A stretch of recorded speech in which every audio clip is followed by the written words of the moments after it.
ঘটনাটা এর আগেও হয়েছে, দলীয় পর্যায়ে হয়েছে, ব্যক্তি পর্যায়েও হয়েছে। বলছি এনসিপির কথা, অবাঞ্ছিত ঘোষণা করা এই ব্যাপারগুলো ঘটেছে। এনসিপির কোনো কোনো নেতার এলাকাতে, নিজের এলাকাতেই তাদের বিরুদ্ধে ঝাড়ু মিছিল হয়েছে, তাদেরকে অবাঞ্ছিত ঘোষণা করা হয়েছে। যেমন একজনের নাম তো স্মরণ করতেই পারি, নাসিরুদ্দিন পাটোয়ারি। তার এলাকায় তাকে অবাঞ্ছিত ঘোষণা করা হয়েছে, ঝাড়ু মিছিল হয়েছে, এই ব্যাপারগুলো হয়েছে। আসিফ মাহমুদ সজীব ভুঁইয়ার এলাকায় তাকে অবাঞ্ছিত ঘোষণা করা হয়েছে, ঝাড়ু মিছিল হয়েছে, এই ব্যাপারগুলো আমরা দেখেছি। নতুন করে যে খবরটা এসেছে, জুলাই পদযাত্রা যখন করছে এনসিপি ঘটা করে, তখন পাবনাতে এনসিপিকে অবাঞ্ছিত ঘোষণা করা হয়েছে। পাবনাতে এনসিপি যেতে পারবে না। হঠাৎ করে এনসিপি কি এমন করলো যে পাবনাতে অবাঞ্ছিত ঘোষণা করা হলো? কারা করলেন? আর এভাবে যদি ব্যক্তির দল সবাই একে একে অবাঞ্ছিত হতেই থাকেন তাহলে তাদের ভবিষ্যৎটা কোন পথে এগোচ্ছে সেটাও তো একটা বড় প্রশ্ন। চলুন একটু পাবনা থেকে ঘুরে আসি, কেন এনসিপিকে অবাঞ্ছিত ঘোষণা করা হলো পুরো পাবনা জেলায়। থাকবেন পলিটিক্স টিভির নিয়মিত আয়োজনে।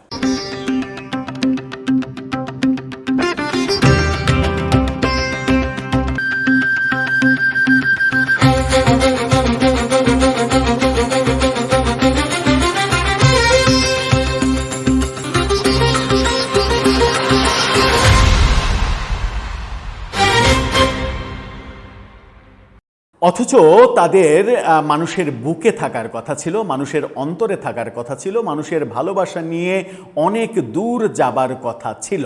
কিন্তু সেটার পরিবর্তে হিংসার চাষাবাদ, বিদ্বেষের চাষাবাদ, এর কবর রচনা করা, ওকে মারতে চাওয়া, তাদের মানে সমর্থক গোষ্ঠী, কাছের লোকজন প্রকাশ্যে ঘোষণা দেয়া যে ছাত্রলীগ পেলেই বিসমিল্লাহ বলে মারতে শুরু করব, সদাকাল্লাহিল আজিম, সদাকাল্লাহিল আজিম বলে শেষ করব।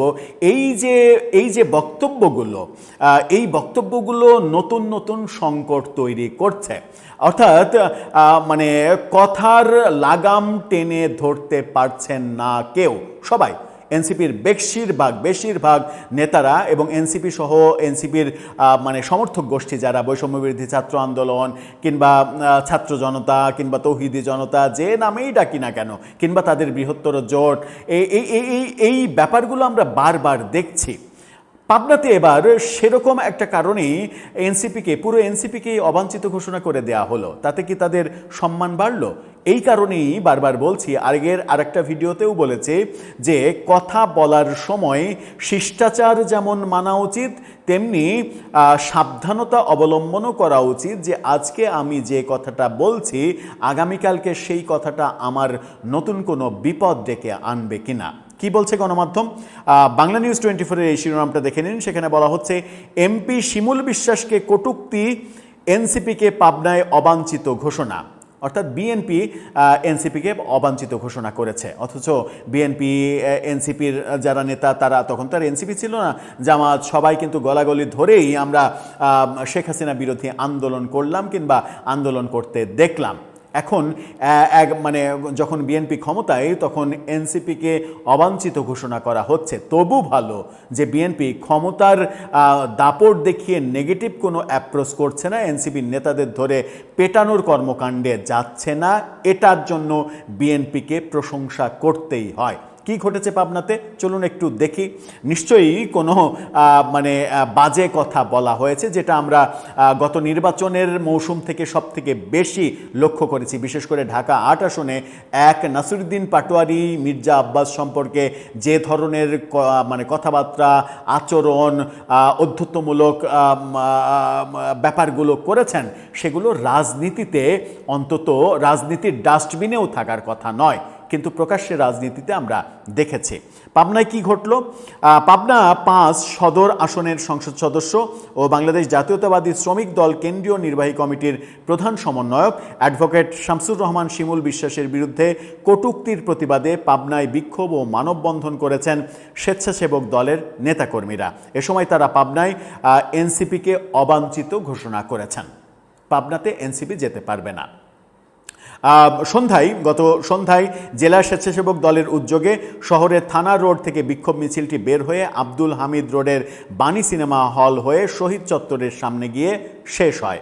সেখানে সংক্ষিপ্ত পথসভায় বক্তব্য দেন জেলা স্বেচ্ছাসেবক দলের আহ্বায়ক ইয়ামিন খান সহ আরও অনেকে। বক্তারা বলেন, এনসিপির যুগ্ম আহ্বায়ক সরোয়ার তুষার এই ভদ্রলোক আর এক ভদ্রলোক, যিনি নিজেকে বিদ্যাসাগর হিসেবে দাবি করেছেন। তার শিক্ষাগত যোগ্যতা নির্বাচন কমিশনের হলফনামায় সম্ভবত আমরা দেখেছি এইচএসসি পাস, কিন্তু তিনি টেলিভিশন টক শোতে বলছেন তার জ্ঞানের পরিধি এত বেশি যে বিশ্ববিদ্যালয়ের পিএইচডিধারী শিক্ষকরাও তার স্টুডেন্ট হওয়ার যোগ্যতা রাখে না, এরকম বক্তব্য তিনি দিয়েছেন। তিনি কি বলছেন এখানে, এই জ্ঞানী ঈশ্বরচন্দ্র বিদ্যাসাগর? সরোয়ার তুষার পাবনা সদর আসনের সংসদ সদস্য শিমুল বিশ্বাসের বিরুদ্ধে কটূক্তি ও মিথ্যাচারমূলক বক্তব্য দিয়েছেন। এনসিপির বিতর্কিত এই নেতাকে তার বক্তব্য প্রত্যাহার করে নিঃশর্ত ক্ষমা চাইতে বলা হয়েছে। এ সময় তারা আরও বলেন, পাবনা জেলায় এনসিপিকে আমরা অবাঞ্ছিত ঘোষণা করছি এবং তাদের কোনো কর্মকাণ্ড এ জেলায় হতে দেব না। তার মানে সরোয়ার তুষার সম্পর্কে আবারও অভিযোগ আসলো। এই সরোয়ার তুষার সম্পর্কে এনসিপির নেত্রী নীলা ইসরাফিল অভিযোগ করেছিলেন, নারী নির্যাতনের অভিযোগ করেছিলেন, কিন্তু সেই অভিযোগের পরিপ্রেক্ষিতে এনসিপি তাকে কারণ দর্শানোর নোটিশ দিয়েছিল। সেই কারণ দর্শানোর নোটিশ 3 মাস পরে আবার প্রত্যাহার করে সরোয়ার তুষারকে আবার সসম্মানে এনসিপিতে বড় নেতা হিসেবে আপ্যায়ন করা হয়েছে। এমনকি গত নির্বাচনে তাকে এমপি ক্যান্ডিডেট হিসেবে নির্বাচনও করানো হয়েছে। তার মানে ব্যাপারগুলো যে সংশোধনের ব্যাপার রয়েছে সেই ব্যাপারগুলো আমরা দেখছি না। ব্যক্তিগতভাবে এনসিপির নেতাদের, দলীয়ভাবে এনসিপির দলীয় হাইকমান্ডের যে কার্যকলাপ কিংবা সিদ্ধান্ত, সেগুলোর মধ্যেও আমরা কোনো মানে শুদ্ধির যে অভিযান, সেই উৎশুদ্ধির অভিযান আমরা কিন্তু দেখছি না। এতে করে রাজনৈতিক দল হিসেবে তাদের সংকট বাড়বে।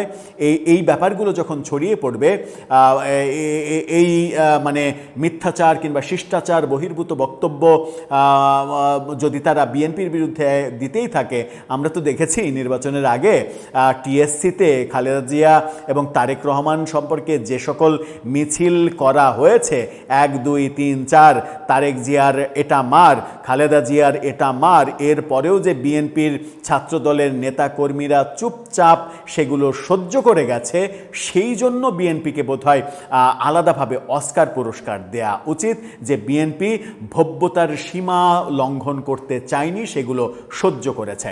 কিন্তু সেটা যদি কন্টিনিউ আপনি করেন, আপনি ওই বক্সিং মেশিনে গিয়ে বক্সিং মেশিনের ওই বক্সিংয়ের প্লেসকে দেখিয়ে বলবেন মির্জা আব্বাস, তারপরে আপনি বক্সিং মারবেন, তারপরেও আপনি বহাল তবিয়তে থাকবেন, এটা বোধহয় বাংলাদেশের রাজনীতিতে অনেক বেশি আশ্চর্যজনক ঘটনা, যেটা বিএনপির বদান্যতায় ঘটেছে। ভাই, বিএনপি এখন ক্ষমতায় আছে, বিএনপি রাষ্ট্র ক্ষমতায় আছে। এটা আওয়ামী লীগ না যে 2024-এর 5 আগস্ট তাদের পতন হয়েছে, আর সেই পতনের সুযোগ নিয়ে টুঙ্গিপাড়ায় গিয়ে আপনি বলবেন মুজিববাদের কবর রচনা করতে এসেছি টুঙ্গিপাড়ায়।